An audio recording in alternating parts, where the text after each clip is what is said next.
अमरावतीच्या मेळघाटात सर्वाधिक पाणी टंचाई उन्हाळ्यात निर्माण होते। चिखलदरा तालुक्यातल्या पाणी टंचाईचा अमरावतीचे खासदार बळवंत वानखेडे यांनी आढावा घेतला। शासनाच्या उदासीन धोरणामुळे पाणी टंचाई निर्माण होते। वेळीच पाणी टंचाई संदर्भात उपाययोजना केल्या जात नाहीत असा आरोप बळवंत वानखेडे यांनी केलाय।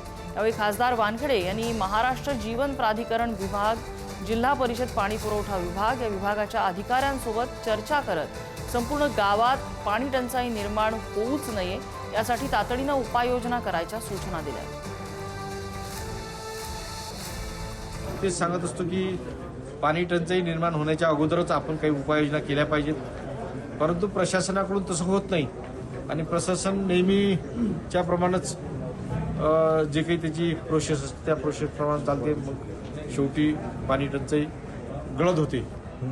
या संदर्भात म्हणूनच अगोदर मी यापूर्वी मीटिंग घेतली होती, सूचना केल्या होत्या। आज सुद्धा त्या